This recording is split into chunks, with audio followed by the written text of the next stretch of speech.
So on day 11 we're going to look at some key design principles, and that means layout, it means fonts and colours, and it also means the use of images on your page. So this allows you to take a page which you may be struggling with, and just with a few simple tweaks just make it look so much better. It's a common thing that I come across with people, is that they say, I don't know how you make pages look good. I'm not doing anything special actually. There's some very simple design tricks, and not even tricks actually, just principles that you can follow that will turn a ooh kind of page to a reasonably good looking page. So that's what we're going to cover today. So let's start with that. By now I'm hoping you've had enough time to practice and play around with the editor and funnel manager and so on, and now you can start looking at these principles, of which we're going to cover three things. First of all, we're going to look at, number one, how people process a page, or how their brains process the page. Number two is layout, spacing, alignment, fonts and colours, that sort of thing.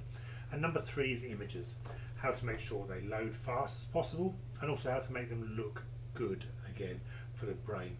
When people are processing a page, when they're looking at a web page, they're not thinking consciously how it's arranged.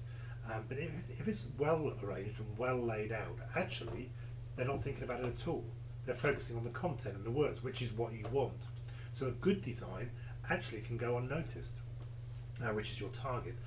A bad design causes the reader to start thinking, well, what do I read next? You know, what does this flow here? Why is that colour there? And why is that font different? And why is this alignment bad? I can't quite work that out. They're not thinking this consciously, but they are thinking it subconsciously, and it's distracting them away from what you want to do, which is look at the page and make a decision. That's the only thing they should be doing when they look at your page, is deciding whether to click that button or not. They shouldn't be thinking about anything else, and they certainly shouldn't be thinking about how to read or process the web page.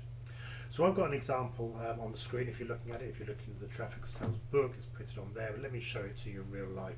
This example here that I've screen grabbed here, I'm just going to flick across to it. Now, what do you immediately look at? And if your answer is I don't know, then you're bang on, to be honest with you. I don't know what I'm doing here. These menus, video, list, number 10, these adverts, I'm completely lost. I'm trying to work out what I've got to do. And you know what? The vast percentage of people will go, oh my God, I haven't got the time to look at this, I haven't got the patience to look at this, and I certainly haven't got the inclination to look at this. You know, try 3. There's what, 1, 2, 3, 4, 5 things there. Well, there's 6 lines of text. How do I get that then? Do I click on these? No, I don't click on those. So where are these? There's a URL there. Do I have to type that in? No. So do I choose one of these? Or oh my God, hang on a minute. Now we've got menus popping up here. Memberships. I don't know. I don't know. You know what? I don't know what you want me to do. There's stuff broken here. Oh, do I click on that? No. Flash. These things, or these expand? Oh look, these things expand as well. Oh, more choices, more choices. So the chance of me picking the thing that this lady, Jamie Lynn, wants me to do is just about 0, because the odds of me picking what I should be clicking on to become engaged and to lead on to becoming a customer and being led on that journey of mine is, well, the chance of me clicking on what she wants me to click on is 0. She probably doesn't know what, lots of free stuff. No, I don't click on that. I do click on these things, I suppose. Anyway, you can see what I'm saying. It's just like a, it's actually the URL is, we've got jamilin.com, and then we've got agelessskincare.com. Is that clickable? No, it's not clickable. Yeah, anyway. So, you get my drift. Less is more, and particularly when you're talking about landing pages and conversion pages and funnels, you want to lead the person by the hand subconsciously. They don't even know they're being led to what you want them to do, and that means not creating web pages like that. Please, just because you can do something doesn't mean you should. So that's what I mean by that. And I'd say a good design goes unnoticed, because you don't want people saying, oh, what a lovely looking page. You want them to say, click that button, you should have seen what I got. That's what you want. Okay, number 2, layout, spacing, alignment, fonts and colours. So let's start with layout. Human brains, they like order. So in from that instance, which is why T4S offers you a full width, half and thirds in terms of columns. You can split them further, should you with the split element page element, can be teeth. But generally speaking, you want order on your page. You want things to be of equal width across the screen, because the brain will then be able to interpret it, process it naturally. So try, if you're using columns, to stick with the rule of halves or the rule of thirds.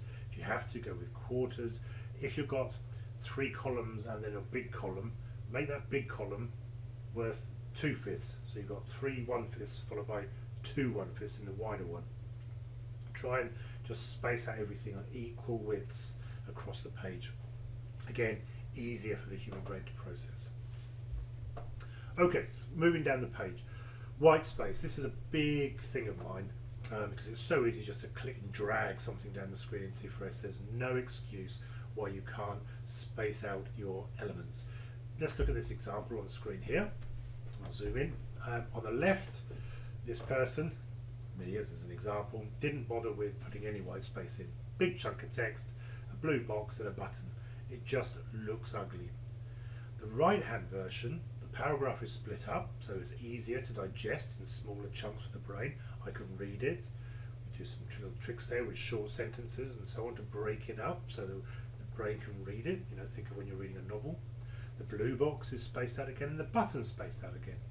And in the blue box, to avoid the text being nice and tight in the corners, which again just grates on the human brain, we put a bit of spacing inside, which is the padding, the space at the top, left, bottom and right of any element you can do via the config bar. So just a little bit of vertical space, breaking up those big paragraphs of text, dragging elements down so there's a space in between them, and putting some padding in if you're using a background colour. And on the More tab, if you click on an element, you can set its background colour. Just spaces things out, and the reader isn't thinking, how do I read this? They're just reading it. Again, good design goes unnoticed, bad design gets noticed. So that's layout and alignment. Alignment of text also, again, let me just go down here and we'll zoom in again. Left alignment, center alignment. It is almost a habit of people, and this goes for a lot of people. They center line everything on the page, so they get a big center line and everything spread out from it, including text. I'm not a fan of that, because there's a reason why novels and magazines and newspapers left align text. It's because the human brain has a point of reference to start each line. Imagine that old vintage typewriter, ching, ching, ching, going down to the next line. The brain knows where to go to start the next line. Yeah? You wouldn't do that, your brain's doing that, your eyes are doing that, you know where to go. So you can see on the left hand column here, left aligned text, everything starts in a nice neat line down the left, and I can read very quickly what's going on. However, if I center align it on the right hand version, my brain has to find where I'm going to go to next for the next line. So my brain is not thinking about reading the words and whether I should click on that button or not. It's thinking, where do I go next to read? Subconsciously, but it's taking that brain power away from what you want that brain to do, which is decide if they want to click on that button. If there's call-outs and if there's exceptions, obviously break the rules. You know, the blue box on the right-hand side, because it's a call-out with a different background colour, could be centre-aligned. Headlines could be centre-aligned. Quotes could be centre-aligned. Buttons can be centre. Everything can be centre-aligned, but use it in context where it's different to the body text. If it's body text, generally speaking, you'll want that body text to be left aligned because it's easier to read. Exceptions to every rule. On mobile, where it's thinner, you might get away with it a bit more, but I would advise you start with body text. In fact, start with everything left aligned and see where you can center it as an exception.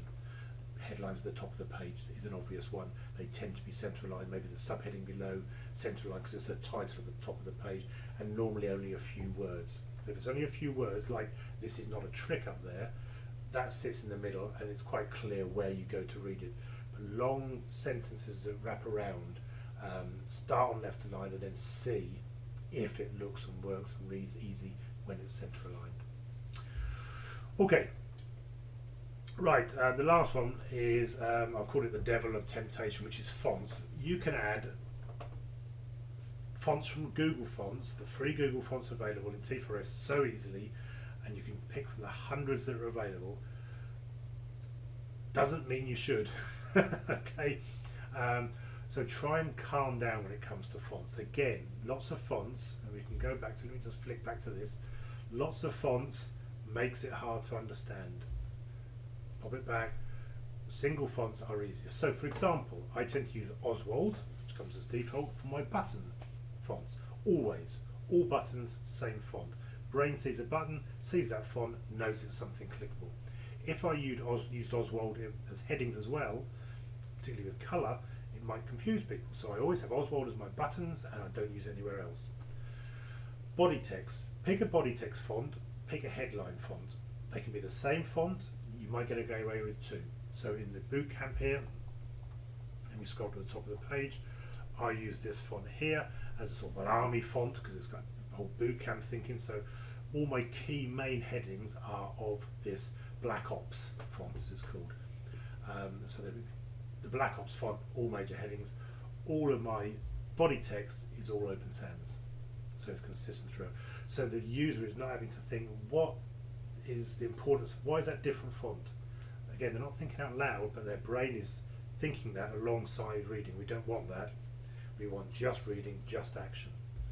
So I would advise you to limit your choice of fonts to 2 maximum, headline and body text, 2, possibly a third for buttons. So for me on Bootcamp, Black Ops, Open Sans and Oswald for buttons, and that's what I use and no more than that. If you use any others, use them wisely, use them in context, use them for a purpose, otherwise it just gets too much. So that's fonts. The other thing is colours. Again, colours, dare I switch back to this?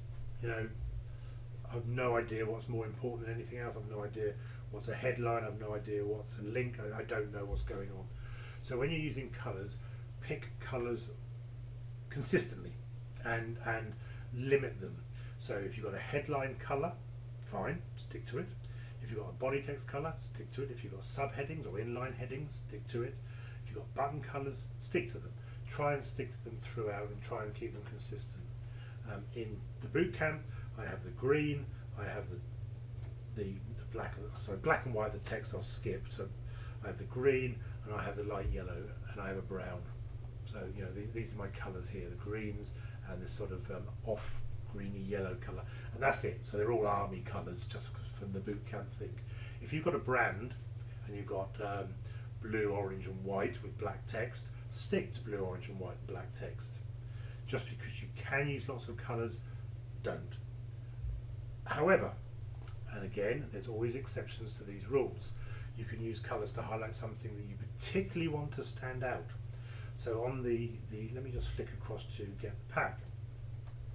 As it stands today, the Academy pack, and actually that's not the one, I beg your pardon. Let me go to start here and I register. So you get the offer. So here I've disrupted the colour scheme, and this is called disruption. So when you go from a normal set of colours to something different, it stands out. You're breaking the rules on purpose. So you know, suddenly black, white, yellow, further down big old yellow, you know, things stand out, and then I'm back to the same colour scheme for the buttons. So I've used bright yellow here with black to disrupt the person from what they were looking at before. It's completely different to what it was before, so that it stands out. So you can use colours intentionally where you don't follow your standard palette. So use them wisely. Okay. Right, images.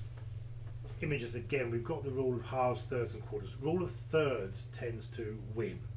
This applies for images, applies for movies.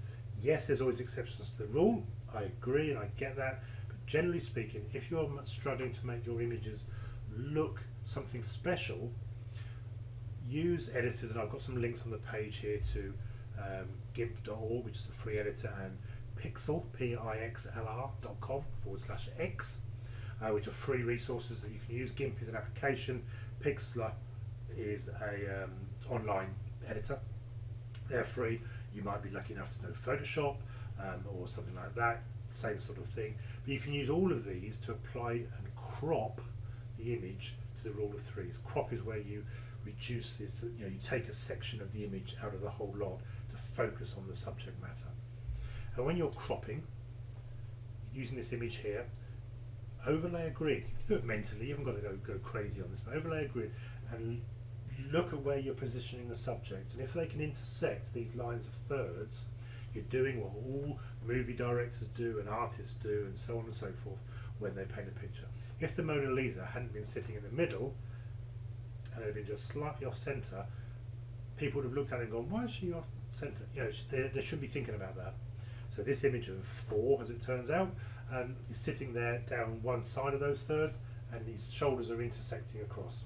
And then his hammer is down in that bottom corner of the thirds. So it's positioned in a way that the brain thinks, oh, nice image. As opposed to thinking, oh, that's a bit of a naff image. Naff images get called out, good images just don't get noticed. Remember, good designs don't get noticed, bad designs do.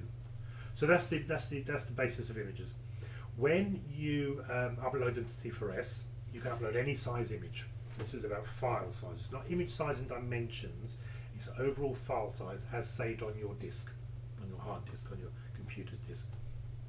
The bigger the file size, the longer it takes to load on your page. This will do two things.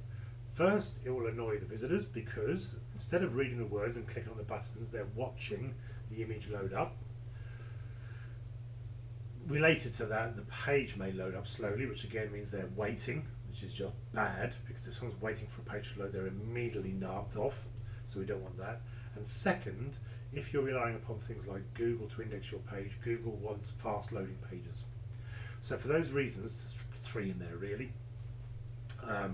We don't want slow loading images that load up as people wait for them to appear. We don't want pages which take ages to load, and we don't want Google getting narked by slow loading pages. We want the file image to be as small as possible. So again, using GIMP or Pixlr or Photoshop or whatever, before you upload to T4S, make it look good with your rule of thirds or whatever, but also reduce the overall size. Now what size, you might ask me? Good question. If it's going to be on the screen, and I'll just measure this image just as an example, this image is 554 by 309. Okay, this is not an exact size. It's about 500 pixels wide. I would not bother uploading anything more than double the width and the height in terms of dimensions. I would resize it in Photoshop first and then save it. Why double? Why no more than that? Well, it's double because some people have wonderfully juicy high-res screens that make images look pow and brilliant. If they've got one of those high-definition screens, high-resolution screens, then it will show the image sort of squished in but twice as good, without getting too technical about it, being totally non-technical about it, but it will display it at twice the resolution everybody else gets to see it because it's twice as big to start with. It can shrink it down and show, hang that detail out to the viewer. If it's on a normal screen for the rest of us, fine, it will just be shrunk down and display and look like we would expect it to look like. So I would always save the image dimensions more or less twice the width and height that I expect it to appear on the screen. And I'm not saying go and measure the pixels and be perfect, but if an image is only going to be a couple of hundred pixels wide, don't make it 1,000 wide by God knows what high. If it's going to be about a couple of hundred wide, save it at 400 wide by double the height as well. Finally, to reduce the size, if you're in something like Photoshop or one of their many other applications, if it's a photo, it will normally be saved as JPEG, JPG or JPEG as a file type. Photos of JPEGs tend to be smaller. If it's line art or clip art, PNG tends to be smaller. When you save it, just check out the two version sizes and see which produces a smaller one. Chances are photos will be JPEGs, clip art and line art will be PNGs. Generally speaking, that's what is typically found. There's always exceptions, but 9 times out of 10, if not more, that will be the case. And also, as a little bonus, when you're saving as JPEG, normally you can choose the quality as a percentage, like Photoshop and so on. So for me, JPEGs I save as 80%, and if you can imagine it's sort of an exponential curve, by dropping it 20% you save a big chunk of file size. And it makes a big difference, but it's not visible to the human eye because a photo, just like Thor here, you know, there's gradients of greens in the tree and the sky and everything, and that 20% drop in quality just isn't seen by the visitors, but it does reduce the file size by quite a lot. You can experiment and go to 70 or 60%, but I find 80% is about the sweet spot, and you can experiment to see, you know, for each image which it would be, but you know, I nearly always say that 80% for JPEGs. And PNGs for clip art and line art, like our little friend the bot. Okay, that's a whiz through some key basics. Let me just go through them very quickly again. Simple is best. We don't want the brain to be trying to understand the page. Good design doesn't get noticed, bad design does. Make your pages simple for the reader to look at it, understand, and only make one decision: do I click on that button? That's your goal. Use spacing. Drag elements down so there's white space between them. Break up big paragraphs of text so the brain doesn't have to think and, you know, focus. It can just drop down to the next paragraph. Use padding inside elements where there's a background color, for example, so you get a spacing around the text so it doesn't look and give the brain a jolt. Alignments, generally speaking, left align unless it's an exception, like maybe a headline or subheading, maybe a button. Start with left and then see if it does look better center aligned rather than the other way around. Fonts, I would stick to a body font and a headline font, and if you want a button font, they're the three I always have: headline, body, content and button. Any more than that, use as an exception to highlight something. Same with colours: text colour, heading colour. You can have an accent colour and button colours if you so wish.